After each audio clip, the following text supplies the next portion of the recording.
literatura franquista, a cargo de Guzmán Gómez Bravo, que tengo el honor de presentar. Guzmán es doctor en Historia por la Universidad Complutense de Madrid, con una tesis sobre el sistema penal liberal español.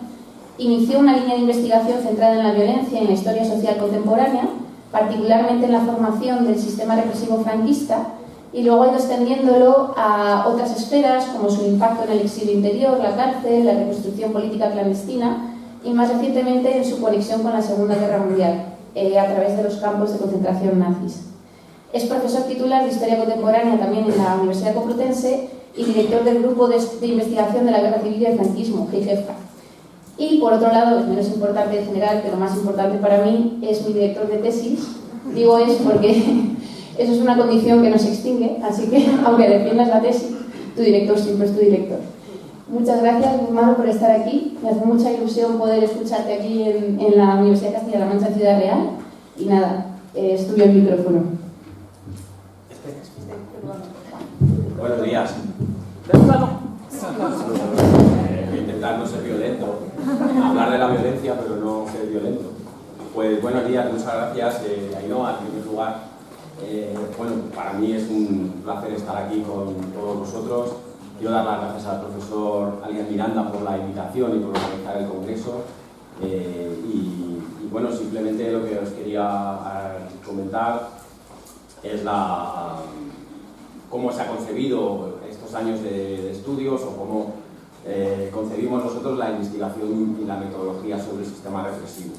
Digo nosotros porque creo que es también parte de un grupo en el que pues, hemos tenido la suerte de realizar una serie de tesis doctorales, entre ellas la de Ainhoa Campos.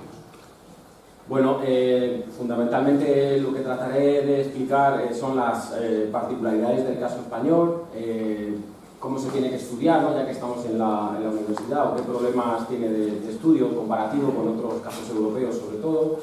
Y luego lo que tratamos de defender fundamentalmente es la noción de sistema, que es algo que ya creo que en su momento pues, el profesor Arostegui incidió en ello, ¿no? La represión no es algo aislado ni sometido exclusivamente a la inmediata posguerra, sino que es algo que al contrario se crea al comienzo de la guerra, va evolucionando con la misma y lo que va a hacer es básicamente sostener un aparato dictatorial hasta el final de la vida de Franco, ¿no? Por lo tanto, noción funcional o noción de sistema, y vamos a ver qué aparatos se crean en la guerra, qué funciones tienen, y en segundo lugar, noción de proceso, el tiempo, ¿no? Nosotros somos historiadores y tenemos que ver cómo evoluciona ese todo interconectado, así que hablaremos de los aparatos en guerra, los servicios de información, la importancia de esos servicios de información en el control de la población civil, su clasificación, su conexión con la autoridad de guerra y finalmente,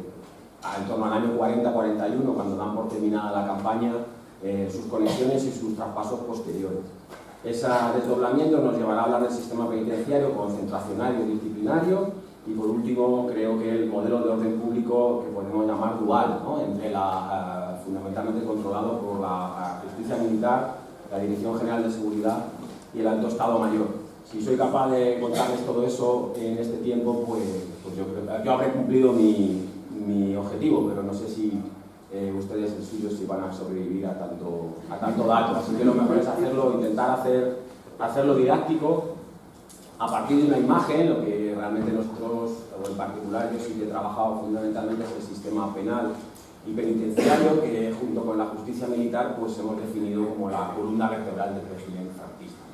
Esto es una imagen de la cárcel de Porlier, en el que, bueno, pues como ven, se obliga a los presos a comulgar. Yo creo que realmente recoge la esencia de lo que fue buena parte del sistema represivo franquista, que tiene un importante impacto de violencia letal, de muerte, pero también de sumisión, ¿no? De control social y de doblegamiento de todo lo que significaba la política anterior. Y yo creo que esto es algo que quería transmitirles. Y por supuesto, estamos aquí para debatir, ¿no? O sea, que no todo lo que ustedes quieran preguntar o aclarar o discutir, pues es también mi función. No venimos a sentar a darlo todo por sabido, sino también a discutirlo, porque la mayor parte de las cuestiones siguen estando en debate, ¿no? Y esa es también nuestra función. Y una vez con esta foto, que no tiene que ser fija, sino que tiene que ser dimensional, lo que he intentado también es secuenciarlo, ¿no? Secuenciar temporalmente cómo se forma, se traspasa y se institucionaliza, que es una palabra un poco compleja, el régimen, el sistema represivo como base del poder dictatorial franquista. No sé si se ve bien, el PowerPoint y yo no somos muy amigos, pero intenté hacer un mapa conceptual, pero hay que estar registrado y la Complutense no paga la licencia. Ahora que no estoy ahí lo puedo decir. Básicamente a nivel temporal hablaríamos del golpe de Estado, la preparación del golpe de Estado al menos desde marzo del 36, y la transformación paulatina de esa violencia, de esa dirección de la violencia en una guerra de ocupación. Entonces entramos ya en la antesala de los mecanismos de una guerra total, de la Segunda Guerra Mundial, de una guerra del control del territorio y de la población, donde la violencia adquiere un objetivo fundamental, ¿no? Y es básicamente el dominio y la utilización de la fuerza para controlar a la población, pero no solo es el único medio, hay que entenderlo como algo, como un proceso incluso negociador, ¿no? Donde la violencia tiene una fuerza, pero no es la única. En segundo lugar, se crean en ese tránsito, en el año 36-37, principios del 38, la mayor parte de los servicios o los aparatos que van a ser reservados, pero públicos, del Estado, ¿no? Estatales, aunque sean reservados, que van a controlar, clasificar y conectar las responsabilidades de la población con la justicia militar, que van a ser básicamente, como les decía, la auditoría de guerra y las jurisdicciones especiales, ¿no? Lo que nos tiene que llevar a hablar de la represión económica. Por último, todos aquellos que no van a ser, digamos, eliminados van a pasar por el mundo concentracionario, penal y disciplinario, y como les decía, finalmente se traspasará una vez terminada la guerra, que para el mundo militar es el año 41, cuando el Servicio de Información y Policía Militar se desdobla en la Dirección General de Seguridad y el Alto Estado Mayor. El control de la disensión interna, la policía política interna y el espionaje militar externo. A nivel metodológico, a nivel comparativo, ¿qué podemos decir como punto de partida? Bueno, fundamentalmente creemos que hay 5 cuestiones que hay que tener en cuenta en el estudio de la violencia en el caso español. Fundamentalmente, a diferencia del caso europeo, parte de un conflicto interno, que es una guerra civil, que servirá como base legitimadora y origen de la dictadura durante prácticamente 4 décadas. Esa larga duración de la dictadura, que es realmente la más larga después de Portugal, por pocos años, del sur de Europa, pero toda Europa, hace que tenga fundamentalmente una apariencia de legalidad y de normalidad, que sea la justicia militar la que acabe haciendo las veces de justicia durante 4 décadas, pues acaba haciendo que los ciudadanos lo vean como algo normal. Tiene una pátina de legalidad que es la que yo creo que la que seguimos en el siglo XXI, ¿no? ¿Por qué se tienen que anular las sentencias, etcétera, etcétera? Porque siguen siendo legales. Es un problema que supongo que habrán discutido y si no, pues lo podemos también, si les parece, abordar. Esa legalidad y esa normalidad la intentan alcanzar desde lo que vamos a ver ahora, desde el propio golpe de Estado. Pero realmente la particularidad, bajo mi punto de vista más larga, junto con la larga duración, es el perfil represivo. El perfil represivo del franquismo, cuantitativamente y cualitativamente, se sale del mapa. En cuanto empezamos a comparar con otras dictaduras, otros regímenes totalitarios, pues realmente en tanto tiempo realmente alcanza a un volumen de población muy importante a través de distintas modalidades. Y eso nos lleva a un problema comparativo importante. No podemos pensar que es igual que otras dictaduras o totalitarias y traer esos mecanismos al caso español de una manera pues, análoga y ya está, ¿no? Y quedarnos tranquilos.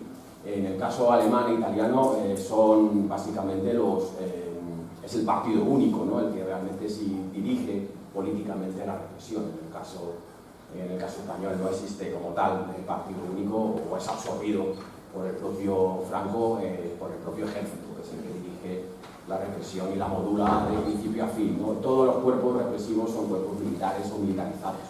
Y eso es algo también importante. En el caso soviético, pues si quieren lo podemos distinguir. Hay algunas analogías en el mundo penitenciario y constitucionario, pero en el perfil represivo pues también se nos va del mapa comparado, ¿no? Pero incluso España, en términos penales, supera hasta el año 44, que se dice pronto, a la Alemania nazi en el plano penitenciario.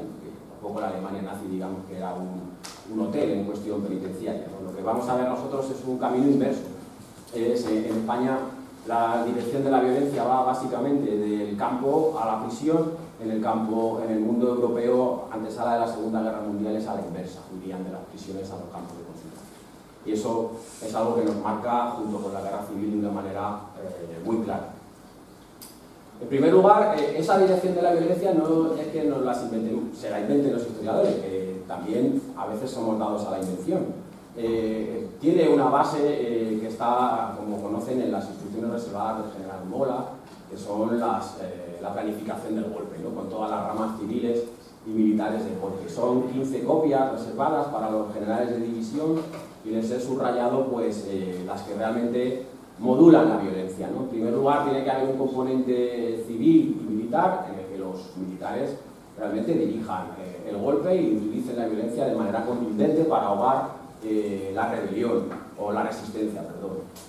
La civil tendrá un carácter provincial, la militar tendrá una estructura territorial orgánica, la básica de la militar. Esto es algo que prácticamente lo vamos a tener hasta la muerte de Franco, esa estructura territorial, ese mapa concéntrico de lo que tiene que ser una estructura civil supeditada a las divisiones o las regiones militares, que se van a llamar así, que van a ser 8 a partir del año 40, pues es el mapa de España desde el punto de vista del espacio que tenemos que comprender para comprender o conocer la represión. La base quinta es una base también comentada y conocida, porque realmente sí que señala un objetivo, que son, como ven ahí, los partidos políticos, las sociedades o sindicatos, todos aquellos que se opongan al golpe. Crea una línea divisoria unida a los civiles y los militares, porque también va a marcar esas 4 décadas de dictadura, ¿no? El momento decisivo para las familias, no solo las personas, va a ser la posición en el 18 de julio. Y eso es algo que señala muy claramente las instrucciones reservadas, que realmente no son unas instrucciones, o tienen éxito, entre otras cosas, porque de cara a sus compañeros, al resto de los generales, utilizan en extremo la violencia para ahogar la resistencia posible y que conocen. ¿Cuál es aquí la diferencia fundamental?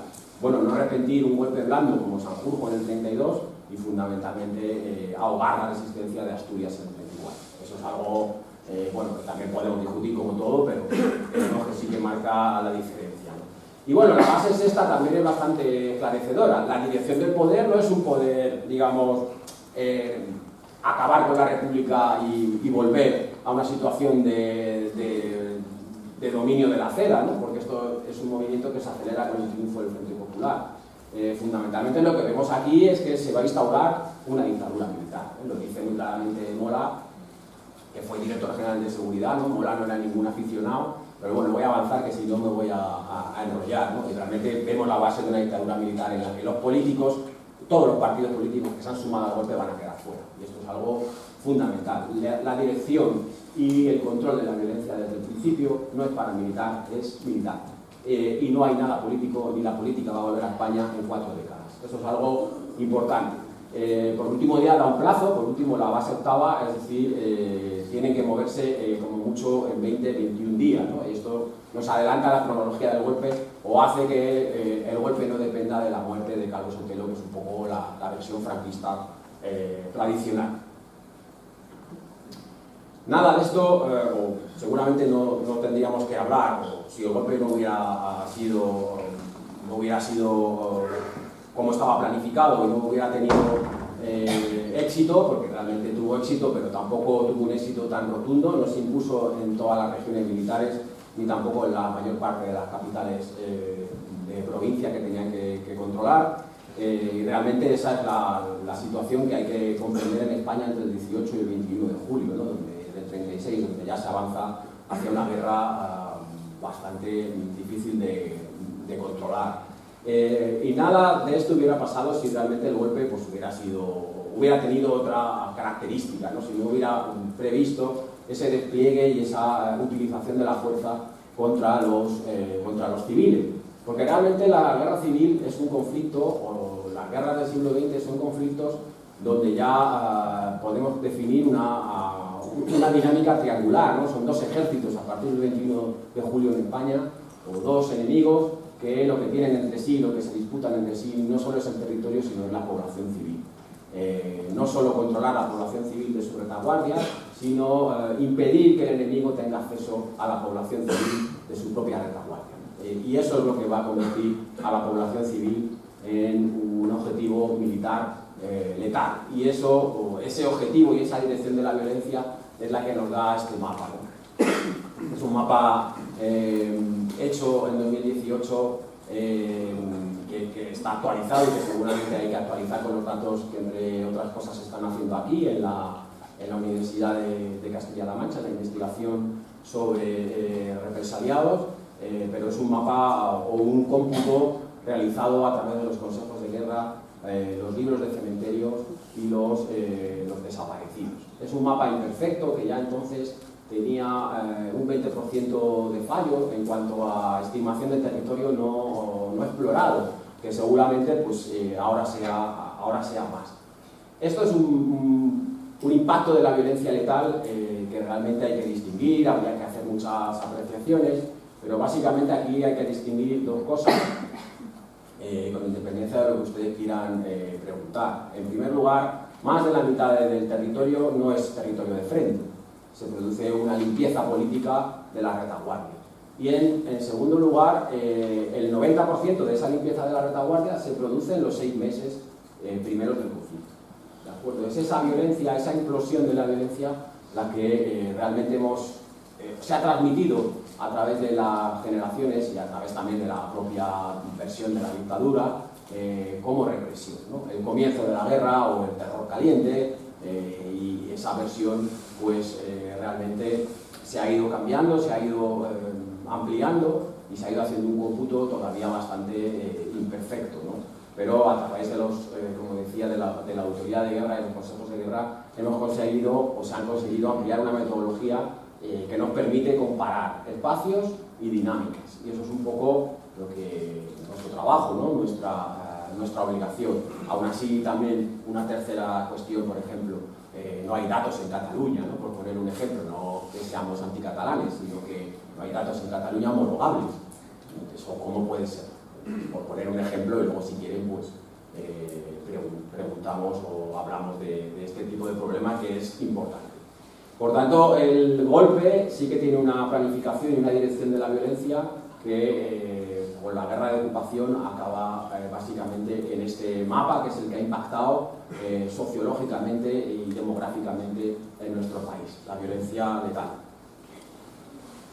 ¿Cómo se estructura o qué hay entre el golpe de Mola y el año 45, que es cuando se termina de computar el último de los espacios ocupados por el ejército sublevado, que es el puerto de Alicante? En el año 45 terminan de separar todo lo que incautan en el puerto de Alicante y dan por concluida, desde el punto de vista logístico, la campaña. Bueno, pues a partir, creemos nosotros, de los conflictos o de los servicios de información, que son los que irán básicamente a ir seleccionando la población civil. Y eso es algo que también nos ha permitido arrojar luz en la planificación y la dirección de la violencia. Al principio, en esos 6 primeros meses en el que se elimina la retaguardia respectiva, se utiliza, digamos, un servicio de información o un método de información tradicional, ¿no? Los interrogatorios. En esos interrogatorios que se gestionan desde Burgos, que como saben va a ser junto con Salamanca por las 2 sedes militares y políticas del franquismo durante la guerra, se va a mantener el servicio de información militar, que lo crea el coronel Mújica Buigas, que lo tienen aquí, una foto un poco, ya era más mayor, claro. Había dirigido el servicio de información militar en el protectorado de Marruecos y ahora pasa a dirigirlo desde Burgos. En octubre del 36, una vez que todo parece indicar que el golpe de Estado va a acabar triunfando en Madrid y que por tanto no va a haber guerra, pues van a mantener una división tradicional de la información que se tiene que obtener de los enemigos, ¿no? Se va a dividir fundamentalmente el mundo en evadidos y fugados, en fomentar la evasión, la deserción del contrario, y por otro lado ser mucho más exhaustivo y castigar al prisionero. Eso es algo que viene del mundo de los servicios de información que se han estructurado en el ejército de África, que es el que tiene experiencia de combate. El único que tiene experiencia de combate y que ha participado en la represión de Asturias, pues es el que viene avanzando hacia Madrid junto con el de Mola, con menor rendimiento porque se queda retenido en Somosaguas. Pero la estructura de la retaguardia se está organizando, y esto es importante, desde octubre del 36, con fines políticos y represivos. No tiene nada que ver esto con el avance de los frentes, ¿de acuerdo? Y esto es algo importante, es una documentación de filiación de la retaguardia, que tiene que ser exhaustiva y total. Y esto es algo que creemos que sí que va dando bueno, pues unas pinceladas muy distintas a la represión franquista que una mera, digamos, guerra de columnas. Aquí evidentemente lo que uno tiene que apreciar, y es importante, sobre todo vamos a ver en el frente del norte, ya en la primavera del 37, es que realmente los servicios de información franquista están transfiriendo la idea de que uno tiene que desertar, que a usted y a su familia le va a ir bastante mejor si queda en el territorio de los evadidos y los fugados que no el de los prisioneros, donde le va a caer una contundencia, por no decir ningún taco, ¿no? Esto se articula de una manera muy clara. Con independencia del territorio se van a mantener las regiones militares, y esto también es interesante y se lo quiero transmitir así. Con independencia de que su territorio esté en el frente o no, aquí lo que marca la afiliación es la región militar. Si usted es un miliciano o en el frente de Granada o en la zona oriental de Andalucía, lo que importa es su vecindad. Usted está avecindado antes del 18 de julio en una comarca que está en territorio republicano, en territorio rojo, pero lo que se va a hacer es cogerle la afiliación, pasarlo al gobierno militar, a la sede del gobierno militar que corresponda a su región militar, y cuando se ha liberado ese territorio, usted será juzgado. ¿De acuerdo? Y esto es algo importante porque es lo que nos va a explicar, o creemos que es lo que explica, el repunte de la represión entre el año 39 y el 41. Realmente hay un auge que no solo se debe a las tres grandes ciudades republicanas, Madrid, Valencia y Barcelona, y a la zona centro, ¿no?, incluida donde estamos, sino que realmente es el gran colapso de la auditoría de guerra, porque toda la documentación que han ido incautando a los combatientes y a las familias de los mismos durante la guerra, pues la tienen acumulada, ¿no? Y esos antecedentes los tienen perfectamente filiados y separados. Esta imagen del ejército franquista como un ejército africano, africanista y un poco chapucero, pues creo que hay que irla cuidando, ¿no? Son bastante eficaces en cuanto al control de la población o al control de la retaguardia. Una vez que se ha fracasado la estrategia de ataque frontal a Madrid, que como saben dura 3 días, es un ataque combinado que no les voy a aburrir más, pero el 21 de noviembre pues realmente detienen el bombardeo y el ataque a Madrid, y van a iniciar una guerra de asedio a Madrid por todos los flancos, y van a reorientar, el cuartel general de Franco va a reorientar la guerra hacia una guerra larga. Pero una guerra larga y una guerra de información, una guerra de control del territorio y de la población, potenciando lo que ya estaban haciendo. Eso básicamente es el triunfo de Buigas, que sería la creación de una orden reservada el 6 de diciembre del 36, creando unidades de policía secreta en todos los ejércitos, siendo la modelo o siendo la unidad escogida para crear el cuerpo de ejército de Madrid. Esa unidad de policía secreta, que tiene que estar hecha son soldados militarizados, con vestidos de civiles, y que sean fundamentalmente gente de la zona, que sean paisanos, que conozcan el territorio, para infiltrarse en el mismo y sacar la información de aquellas zonas que van a preocupar, no que se preocupen, sino que están próximas a la ocupación y van a identificar a la población desafecta antes de entrar en la población. Es una estrategia que van a utilizar hasta el final de la guerra de una manera muy clara, ¿no? Sobre todo en lo que está próximo, que es la batalla del norte, donde se van a donde van a desertar prácticamente 300.000 soldados, utilizando esta información de retaguardia. Se van a desdoblar en 4 secciones, básicamente espionaje y contraespionaje, como les digo, en una división por sectores longitudinales, ¿no? Lo vamos a ver ahora, en profundidad de frente, para avanzar detrás del ejército. Y lo va a seguir coordinando Burgos. Básicamente lo que hacen es, según van avanzando, dirigen hacia atrás la información y la van separando en Burgos y clasificando en Burgos. Esto lo pueden ver en el archivo militar, se ve un poco pequeño, de Ávila, donde están desplegadas todas estas informaciones o toda esta logística del servicio de información franquista. Esto, por ejemplo, sería la carretera de Burgos, a la altura entre Aranda y Sepúlveda, y lo que hay es A16, pues tenemos que ver que A es el espionaje, no es una red de contraespionaje, y lo que hacen es numerarse en tantas secciones.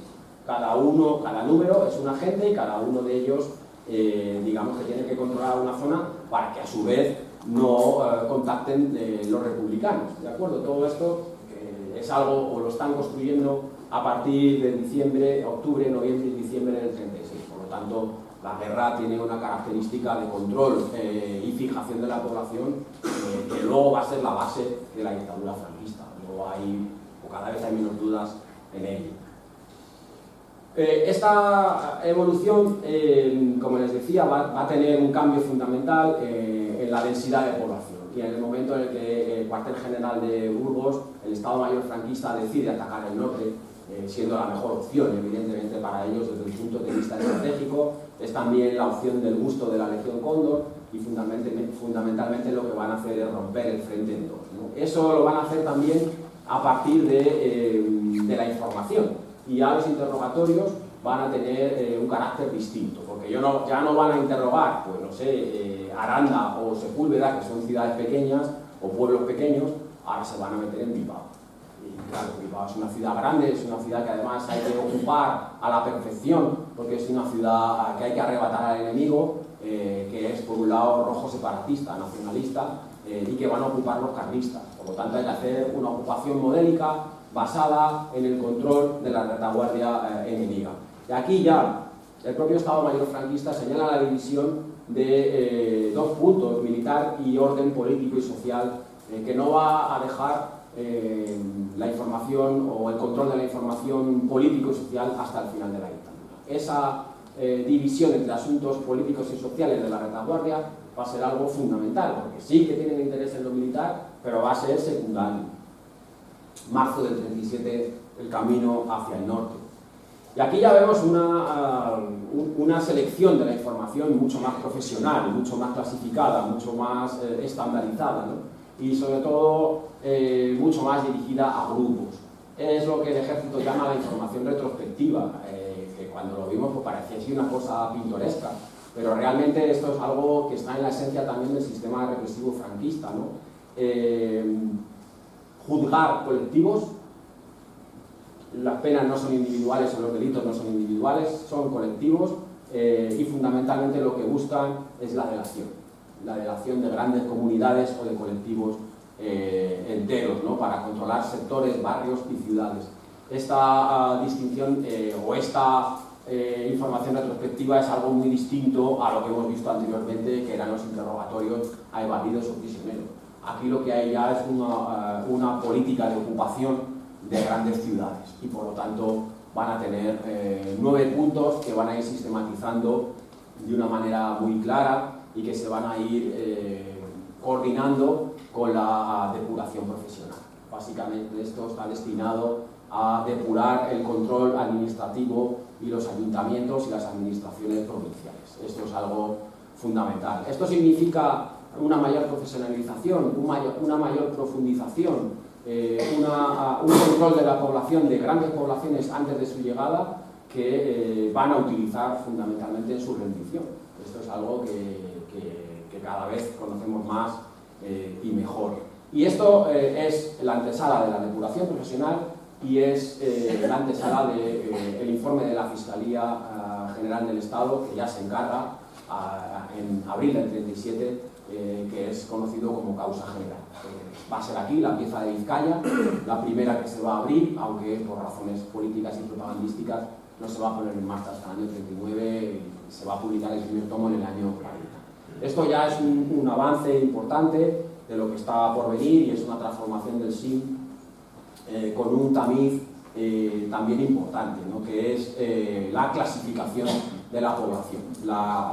Hasta aquí hemos tenido información, hasta el año 37. A partir de la segunda mitad del 37 llegamos a la clasificación de la población con fines penales. Todo esto que les estoy contando es un poco lo terrorífico, porque realmente lo están haciendo así, el control de la retaguardia y su segmentación, no con fines militares para ganar la guerra, sino para exigir responsabilidades a la población civil cuando esto termine, y lo dicen literalmente. O quien presta su experiencia de guerra en el control de la clasificación documental son los carlistas. El modelo de junta de guerra carlista está muy implementado a la altura del año 37 y van a ser también los carlistas los que se ocupen de la clasificación, de la documentación de la retaguardia en esas 4 secciones que ya están definidas por el ejército, ¿no? La mayor contribución en este aspecto la crea Marcelino Ulibarri, que es un compañero de Franco y es el que se va a encargar de dirigir la rama tradicionalista en el control de la clasificación documental, el origen del archivo de Salamanca, que ustedes, a poco que tengan que investigar, pues habrán conocido. Yo sí intento hacer la pregunta de quién es, imaginen ustedes quién es Marcelino Ulibarri. ¿Quién es el ideólogo de este cuadro? ¿Quiénes piensan ustedes que es? No sé si lo conocen, el Ulibarri. El del centro.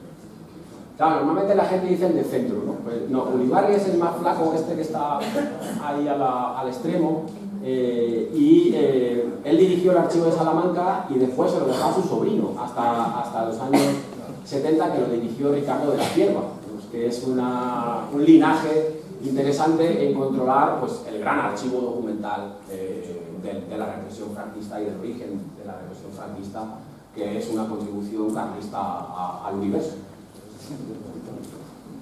Bueno, Ulibarri crea el Servicio de Recuperación de Documentos, que es ya dentro del primer Ministerio de Orden Público franquista. Ya es un aparato de Estado, ¿de acuerdo? Ya no es un aparato militar, es un aparato de Estado y han alcanzado el punto sexto, me parece, de Mola, que es transformar la situación de derecho, la situación de hecho, en una situación de derecho, ¿de acuerdo? Y esto es algo fundamental y también trascendental para entender lo que están haciendo. No lo están haciendo porque sí, ni de manera aleatoria, ni están compitiendo entre falangistas y carlistas, que también aquí la dirección de la violencia es algo muy clara y tiene una jerarquía dominante también muy evidente.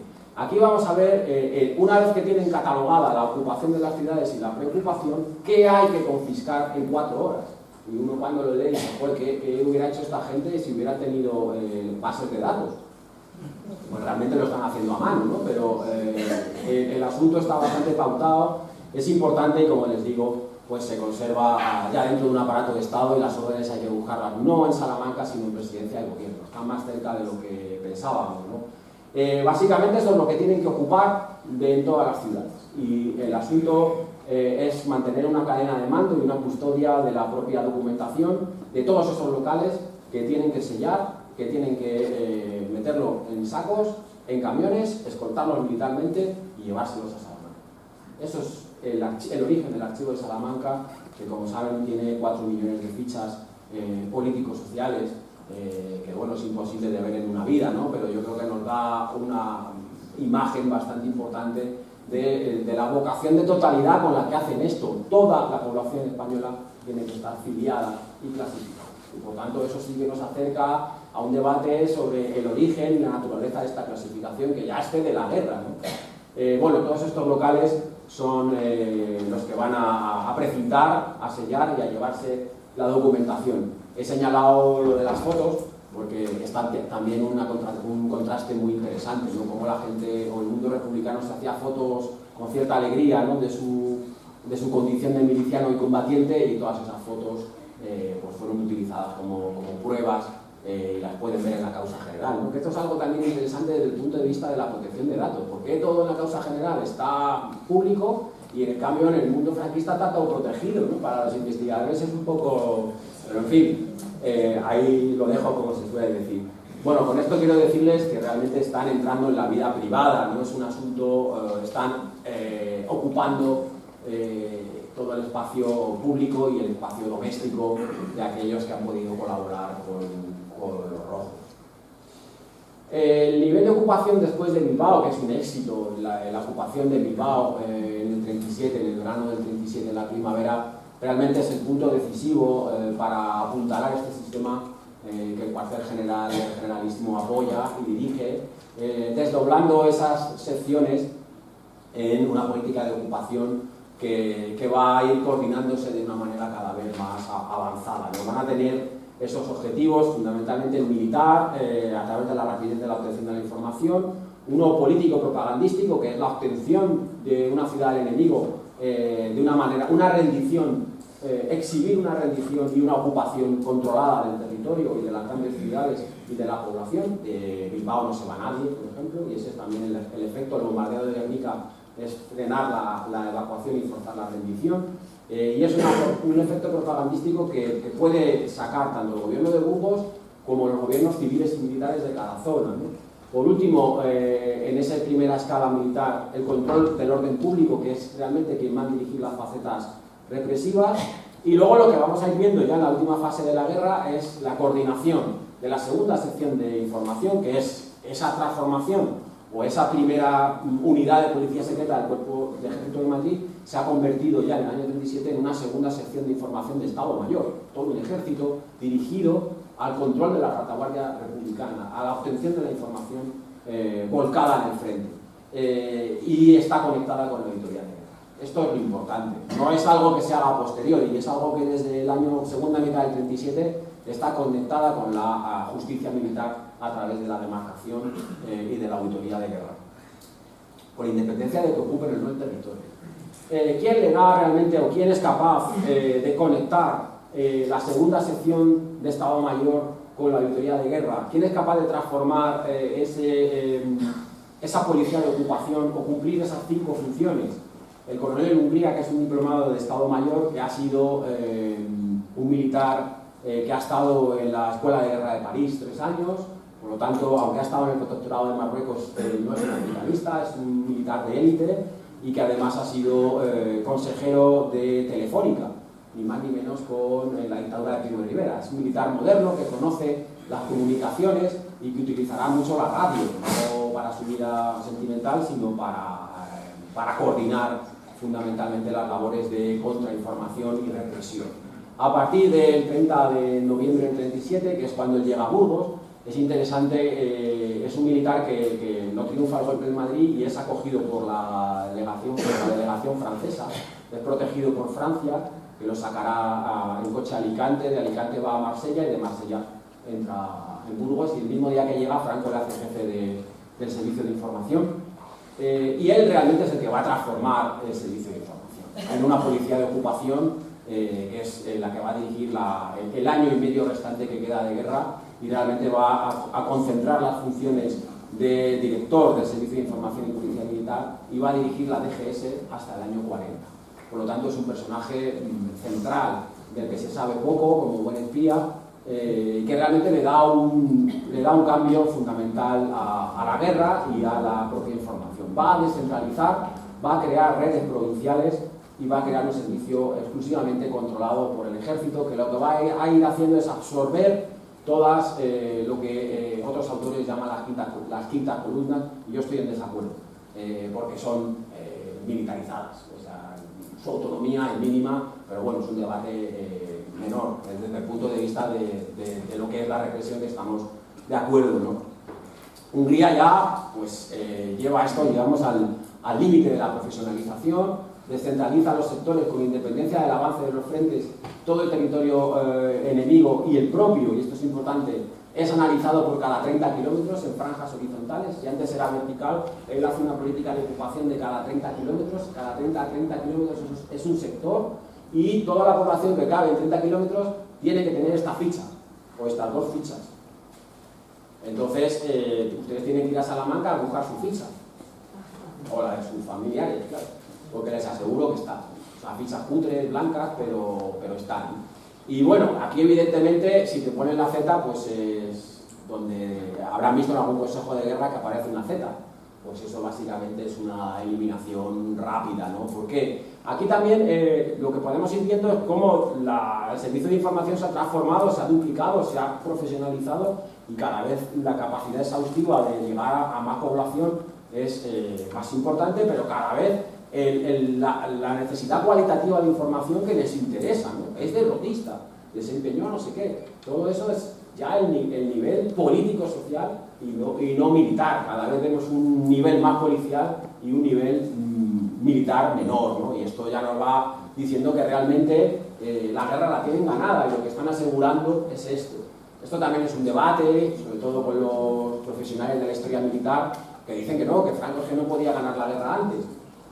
Bueno, podemos debatir de todo menos de fútbol. Esas fichas de población son de mayo del 38, antes de la batalla del Ebro, pero con una importancia de todo el territorio controlado, incluido el nacional, ¿no?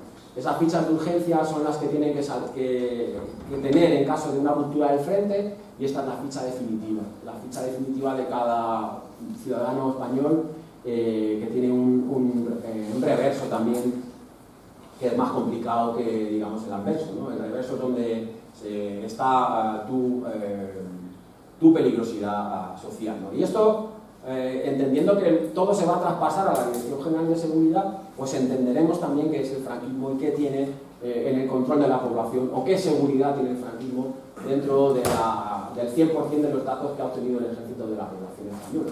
Es algo que yo creo que hay que volver a pensar o tener dentro de lo que nosotros comprendemos. Esta sería la ficha clasificatoria definitiva. Esta es el final de la guerra acaba con los campos de concentración, como saben, prácticamente 1.000 millones de personas en ellas.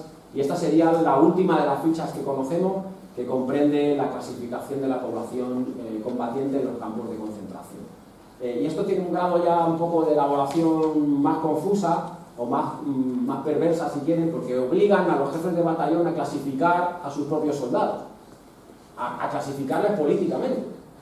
Esto teniendo en cuenta al final de la guerra, que es una división entre socialistas y comunistas y anarquistas básicamente, pues también hay que comprender cómo desde el inicio de la guerra en el frente del norte, lo que están forzando con esa clasificación y con esa información es forzar la división interna del ejército republicano. Y esta es la última de las instrucciones que conocemos.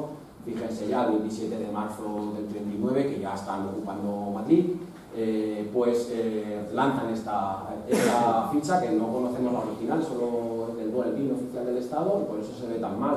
Pero es una ficha pensada para eso, ¿no? Para las grandes concentraciones de población que van a pasar a los campos de concentración. Son los jefes de batallón los que tienen que clasificar aquellos que se han rendido y aquellos que no se han rendido, para entenderlo, ¿no? Y esto también es bastante duro, y yo creo que también está en la manera que entendemos la represión dentro del final de la guerra, ¿no? Pero bueno, esto es otra de las cosas para que ustedes piensen en preguntar y podamos avanzar.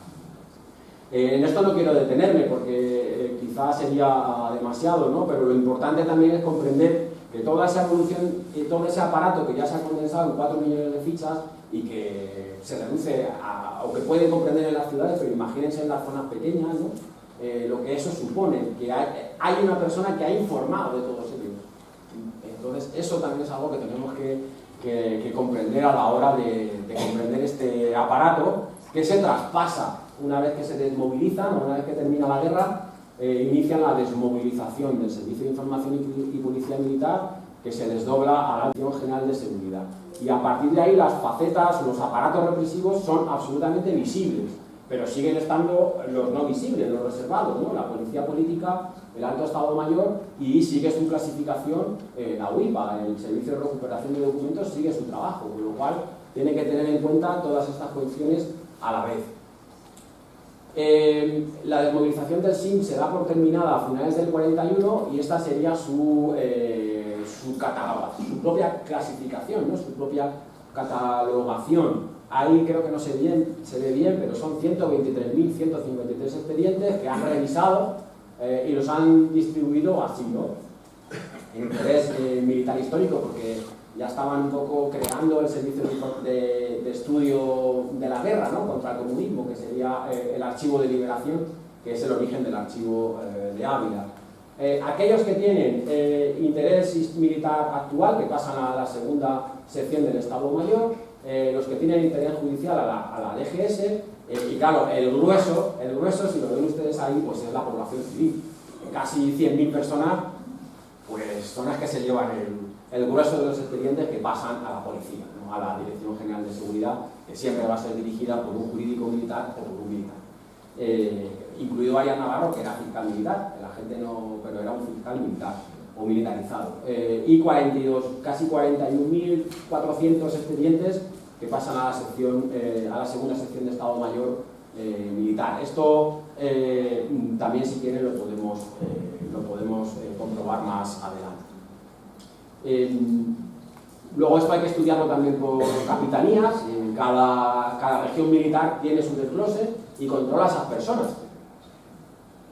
¿De acuerdo? Cada capitanía lleva el control de 58.312 expedientes, que no equivalen todos a 58.000 personas, pueden ser más personas, hay expedientes colectivos. ¿De acuerdo? Luego esa primera estructura que ya fija Mola, que es la estructura territorial del Ejército Español, se organiza en regiones militares y su capitanía y su gobierno militar es el encargado de controlar y vigilar a estas personas y sus familias. ¿De acuerdo? Eso es algo también importante. Bueno, la policía política pues tiene su parafernalia, tiene su rama filonazi a través del año 40. Esta es la visita de Himmler, que viene a devolver la visita a Serrano Suñer que hizo a Berlín, y ahí está entre medias está el primer director general de seguridad, que es José Finat, que fue alcalde de Madrid, el conde de Miami, un aristócrata que dirigía, digamos, esto, y fue importante. Aún así, la policía política tiene su propio modelo, es un modelo basado en el Ejército Español, o en el modelo que les intento explicar, no en el modelo de policía totalitaria de la Gestapo. La columna, o la segunda parte de esa columna vertebral, sería la que recibe el grueso de toda esa política, sería el sistema penal y penitenciario, ¿no? Esta es la cárcel de Gerona, y aquí lo que vamos a ir viendo es cuánto tiempo tiene que pasar todos esos expedientes, acaban en juzgados militares que acaban destinando por penas, largas penas de prisión de entre 20 y 30 años a la mayor parte de esta gente. Llegado a un punto en el que, por la propia documentación o las propias cifras del Ministerio de Justicia español, sitúan en abril del 39 a España en 270.000 presos con sentencia. Esto, desde el punto de vista comparativo europeo, es muy elevado. Realmente sabemos que son más, son 300.000, pero son 300.000 presos políticos en abril del 39 con sentencia, solo en las cárceles, que supera con mucho a la Alemania nazi antes de la guerra, y sobre todo porque Alemania lo que va a ir a hacer es la transferencia hacia los campos, ¿no? Pero, por ejemplo, en enero del 44, al final de la Segunda Guerra Mundial, la Francia ocupada, ¿no?, que también es digamos, un país o un territorio dirigido al control de la desviación política y social, pues no supera los 59.000 presos en cárceles. Y eso nos lleva a que la dimensión en España, o que el grueso de la represión en España también se estataliza a través del sistema penitenciario. Hay que analizar aquí que fundamentalmente tenemos hasta el año 42-43 una red de centros de cárceles que no son edificios carcelarios. Las prisiones habilitadas son prisiones pues que no eran prisiones antes de la guerra, ¿no? Estamos hablando fundamentalmente de fábricas, de cines, de colegios, como el caso de Madrid, que es la gran prisión de Porlier, hasta que se crea Carabanchel, y esto nos